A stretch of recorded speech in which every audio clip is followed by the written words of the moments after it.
Role model جناب سیدہ ہیں تو کیا رسول نے اپنی بیٹی کو گھر میں بٹھایا؟ جیسے جوان ہوئی سیدہ کی شادی کروا دی. بیٹا جیسے جوان ہو اس کی شادی کروا. مولانا والدین کے حقوق پہ پڑھیں بھئی. اگر والدین کے حقوق ہیں کیا تمہارے بچوں کے اوپر تمہارے حقوق نہیں ہیں؟ بیٹی کا سب سے بڑا حق باپ پر یہ ہے کہ اس کی ایک صالح جوان سے شادی کروائے. باپ کا ایک بیٹے پر سب سے بڑا حق یہ ہے کہ وقت پہ اس کی شادی کروائے. گناہ معاشرے میں کیوں ہے؟ 80% بلکہ مور دین 80% لوگ گناہوں سے بچتے ہیں شادی کے بعد. فرمایا دین آدھا ہوتا ہے کنوارے آدمی کا، شادی کرنے کے بعد دین کمپلیٹ ہو جاتا ہے.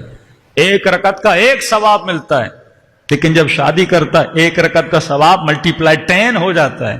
ہاں ہم دن میں 17 رکعت بھی بڑی مشکل سے پڑھتے ہیں. شادی کرنے کے بعد 17 رکعت کو ملٹی پلائی بائی 10 کرو تو مطلب جو آج تک کنوارے ہیں وہ کیلکولیٹ کریں کتنے نقصان میں جا رہے ہیں. اتنا ثواب تو آج تک کما سکتا تھا لیکن تو نے نہیں کمایا. بھائی جس طرح جسم کو کھانے کی ضرورت ہے، پانی کی ضرورت ہے، اسی طرح انسان کے جسم کو نکاح کی ضرورت ہے. جب تو ایک بندے کو نکاح سے روکے گا وہ گناہ میں پڑے گا، اور جب گناہ میں پڑے گا تو دین کہتا ہے یہ بیٹی، یہ لڑکا، یہ لڑکی جب گناہ میں پڑتا ہے سارے گناہ اس کے ماں باپ کے کھاتے میں لکھے جاتے ہیں. اور وہی سوچ جو شیطانی سوچ، مولانا بیٹا کماتا نہیں ہے، مہنگائی کا زمانہ ہے. اللہ انسان کی نفسیات کو جانتا تھا، تبھی قرآنی آیت ہے، حدیث نہیں ہے. یغنہم اللہ من فضلہ، اللہ ان اعتراضات کو جانتا تھا تبھی فرمایا اے میرے بندے گھبرانا نہیں، میں اپنے فضل و کرم سے تجھے رزق عطا کروں گا. اب اس کا مطلب یہ نہیں کہ جوان شادی کر کے ٹانگ پہ ٹانگ رکھے گھر میں بیٹھا ہوا ہے ٹی وی دیکھ رہا ہے. اللہ نے کہا میں رزق دوں گا. نہیں، محنت کرو. تو صبح کام سے نکلو، دیکھو خدا تجھے رزق کیسے دیتا ہے. رسول خدا جناب ابا ذر غفاری کے ساتھ صلوات پڑھے محمد و آل محمد پر.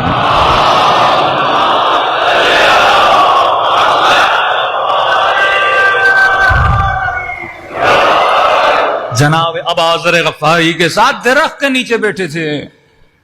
کیا دیکھا؟ درخت کے اوپر 2 کبوتر بیٹھے ہیں.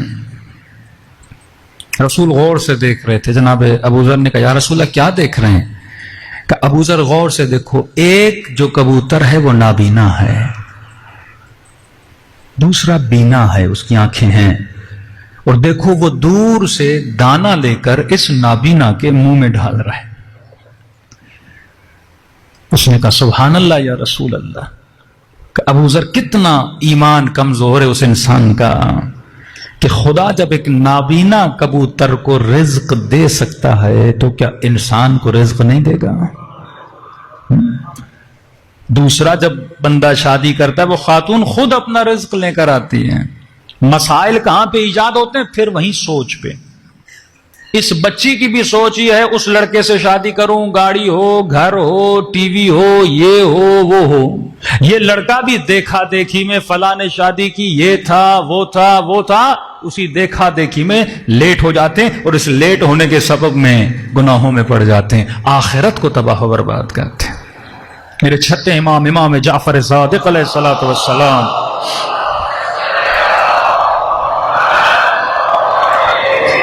مولا کی خدمت میں ایک شخص آیا، مولا میری بیٹی کی شادی نہیں ہو رہی، اتنے سال گزر گئے مولا کوئی رشتہ نہیں مل رہا، کیا کروں میرے مولا، کیا کروں آقا، رشتہ نہیں بیٹی کا مل رہا. امام فرماتے آج کے بعد جب رشتہ تلاش کرو ایک نیت کرو. کون سی نیت؟ کہ نیت یہ کرو کہ بیٹی اسے دوں گا جو متقی ہوگا، رشتہ مل جائے گا. کہ آج تک تو یہ ڈھونڈ رہا تھا مالدار ہو، پیسے والا ہو، یہ ہو وہ ہو، لہذا رشتے مائنس ہوتے گئے نا. رشتے آتے ہیں، پہلی نظر جو ہم چیک کرتے ہیں وہ کیا چیک کرتے ہیں؟ پیسہ ہے کہ نہیں، گھر ہے کہ نہیں. مولانا میری بیٹی خوش نہیں رہے گی، مطلب مال ہوگا تو بیٹی خوش رہے گی، امیر ہوگا تو میری بیٹی خوش رہے گی.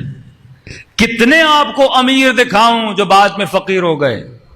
کوئی کسی کی امیری کی گارنٹی لے سکتا ہے؟ ایک شیعہ مومن خواجہ کمیونٹیز میں جانتا تھا، بلینر تھا اس کراچی میں، بلینر. اس کے مرنے کے بعد اس کے بچے چندہ مانگتے تھے لوگوں سے، کسی نے سوچا نہیں تھا. کتنے غریب تھے، کسی نے سوچا نہیں تھا اور آج امیر بن چکے ہیں. امیری غریبی تیرے ہاتھ میں تو نہیں ہے. معصوم فرماتے ہیں امیر اور امیری دیکھ کر بیٹی دے گا شاید وہ کل فقیر ہو جائے. فرمایا ان چیزوں میں ثبات نہیں ہے. مومن کے ایمان کو دیکھا کرو. اگر متقی ہوگا، پرہیزگار ہوگا، خوف پروردگار عالم ہوگا، اسے پتا ہے اگر میں نے شادی کی ہے اس کا نفقہ مجھ پر واجب ہے، وہ اس واجب کو ادا کرنے کے لیے صبح سے شام تک محنت کرے گا. جب محنت کرے گا تو خدا اس کے رزق میں کیا عطا کرے گا؟ برکت عطا کرے گا.